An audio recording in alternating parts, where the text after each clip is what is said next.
Oh my gosh, this chapter was absolutely crazy. Chapter 55, Four Nights of Apocalypse. Like, bro, this chapter was actually mad hype.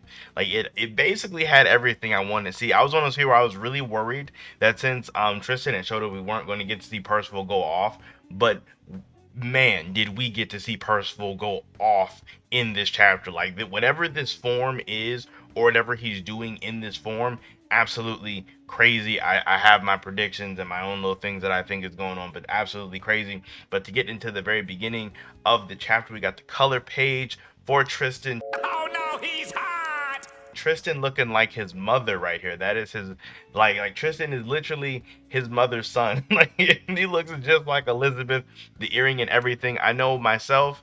I didn't notice it last week, but I saw some people brought up in the comment section that they couldn't really tell if Tristan's eyes were two different colors in the manga, and it looks like Nakaba does remember, like he does have his eyes as two different colors in the color page, but it looks like going forward, even in this chapter, it looks like we're not going to be able to tell in the manga. Like he's probably not going to draw it terribly differently, so in the black and white is going to look like they're the same color, but he does, you know, take note to the fact that they are different colors in the cover page. For anybody who was wondering, that is like put to bed essentially. But in this chapter, we get Tristan in the beginning kind of like trying to, you know, bring everything back down. Like Tristan's trying to get everything back under control. So like, oh, you know, the other day we got word that this that the dragon piece was, you know, recovered by a like ally, so they're probably not Chaos Knights. And like the really interesting or really crazy part to me is when he noticed that Chion was using Sylph. It seemed like a big deal, and then Chion had this super sinister look on his face when he told him to like release it. Like there's something definitely up with this guy. Like that's not even a crazy prediction. I feel like everybody thinks he is like he might be evil or something. Like there is something extra about him. I'm not for sure what it is, but there is some underlining darkness there because he was looking absolutely sinister after he told him to get rid of it. So Percival still being unable to see, you know, is trapped in this darkness. He still thinks that his friends are like, you know, dying or dead. So he's still like, because he feels like he's all alone again, and he never wants to feel how he felt after he left his grandfather. This is like a big thing for Percival's character, like a huge thing for him. But now this time is way different because he has his whole magic now, his hero type magic. But the things we see him do after this, I don't even know if that's even connected to his magic anymore. If hero type magic can do things at this level, then it really is just like the craziest plot magic ever. Because like he touches Chion's arm, which Chion was totally being a jerk, like, "Oh, looks like you got lucky." And it's like, dude, shut up. I was actually happy that this happened to him, because I don't hate the entire team. It's just really him. It's really him that I dislike. Ysolda had a reason to be mad. Jade actually seems pretty cool, but Chion he's a total d-bag. So Percival grabs his arm and like it's almost like he sucked all the life force out of it, because the one guy says it's like it's been mummified, and when you look at it, it looks all decrepit. You can either take it as that, or you could take it as Percival also has some degree of control over powers of chaos. What? What? Which, honestly, not gonna lie, that is a really bold claim, since only Arthur should be the one that has powers over chaos. No one else should have abilities that even come close to the powers of chaos. But you can either take it as one or the other. I mean, because honestly, the arm like kind of does look very similar to like kind of how the chaos monsters look. I can't remember the name of a freaking Nanson's granddad's name, dude, because his arms kind of look like that. It's like Orland or something. Started with an O or something. I can't remember. It's not important, but his arms kind of look similar to what happened to Chion's. And so, I mean, you could say it's Chaos Powers, but me personally, if you look at Percival being the Knight of Death, that's the one that he represents. I feel like it would make a lot of sense if it was he just sucked the life force out of Chion's arm, like that specifically. Which means when he grabbed Jade's throat, Jade was about to die. Like he was dead. Like if Tristan did not kick Percival into the air, he was legitimately dead. But we do get Tristan kicking Percival way up into the air, and then we get to see Tristan's, you know, his goddess wings. We get to see the actual goddess eyes. We get to see him use like arc, like he uses the whole ability, freaking Twinkle Star on Percival, like trying to, I guess, because I guess Tristan initially thought he may have been a demon, because I guess that is kind of a more demonic power, and he didn't recognize the language that Percival was speaking. So I mean, I guess there's a lot of different things that could kind of lead into that. Because one of those things where me personally, I don't think Percival's speaking demon here like a lot of other people do. I kind of think he's speaking a totally different language entirely. As well as I don't even think Tristan knows the demon language. I mean, because Meliodas is so like secretive and like he holds tight to his demon heritage, so it's almost like I feel like he would never teach his son that. I mean, he might. You never know. Meliodas is a really random guy, but I don't think Tristan was going to know what he was going to be saying either way.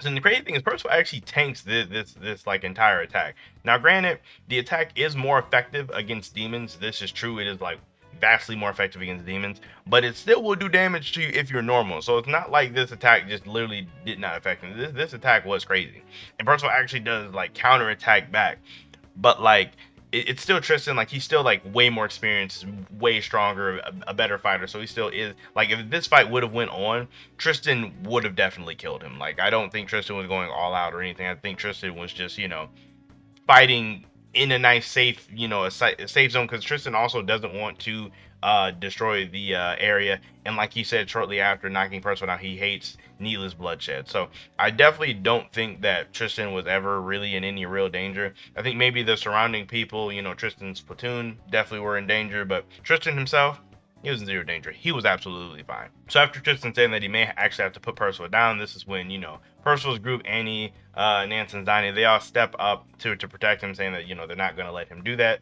And this is kind of where everything kind of gets cleared up.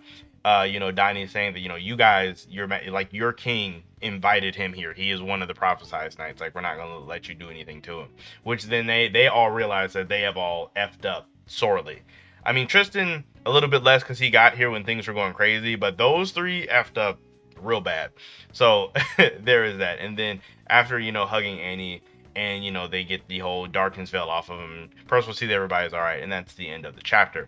Now, I will say I have no doubt that Percival can like undo all of the damage that has been done here. Assuming Tristan also can too. I feel like Tristan is going to be the one to heal his group, because he should possess, the goddess's healing powers. Like he being Elizabeth's son, being of the goddess clan, even if it's only half, he should, or a quarter, depending on how you want to look at it, he should be able to heal Percival's friends, which in turn, I feel like Percival will should be able to heal that guy's arm. Cause I feel like Tristan might try to heal his arm, but he might not be able to. I feel like this might be out of the realm of what the goddess healing can actually do, and it may have to fall to Percival's hero type match. That could be like another cool differentiation.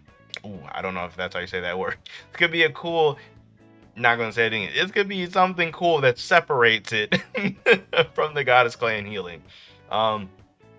One funny thing that makes me think, or one funny thing that I want to think about is, I feel like when Lancelot figures out everything that's going on, he's going to make fun of Tristan and his group. Like, I feel like that's going to be a really funny interaction going forward. But that's like a side thing.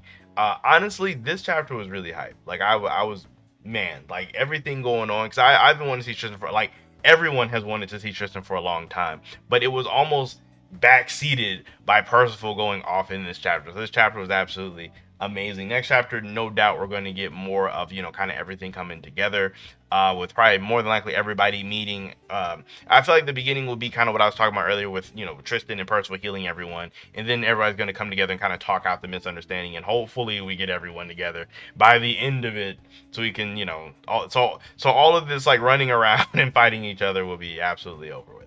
But yeah, for this chapter, for me, this is like a 9.5. We got Percival's rage form, or not rage form, but Percival kind of using new abilities in rage. Like, just, it was absolutely hype. We got to see Tristan actually do things, like do a lot of things, so that was actually really hype. And this whole thing, a little thing, came to a close. Definitely, like I was saying earlier, though, there's something up with Chion. I don't know what it is. Something has happened. Yep. Now, I don't know what it is, but Lord, I don't know what it is. But he may be an antagonist later. I don't know. There's such a sketchy vibe from this guy. Or maybe it could be like the Lox's Thunder platoon thing, where it's like Freed, where Freed kind of has that more sketchy vibe to him, but he's actually still just a really good guy at the end of the day. Maybe. Who knows? But all that. But all in all, let me know what you guys think about the chapter down below. What were you guys hype about? Do you guys think that Tristan was actually in any real danger? Like, do you think him and Percival were closer to equal? Or do you believe that Tristan kind of had the upper hand the entire time? I guess that's one thing that I really want to know about. And also, you guys' thoughts on Chion. Like, do you guys think, like, he's going to be some type of, bad guy in the future? or maybe he's like possessed by something, or maybe he's like a demon or a vampire. I know a lot of people are saying that maybe Jade is a demon or something like that because he has this darkness ability that we've never seen a human have. So I'm curious to know what you guys think about Chion then in that regard. Aside from that, chapter was hype, everything was amazing. Like the video, subscribe to the channel. I will see you guys all in my next video.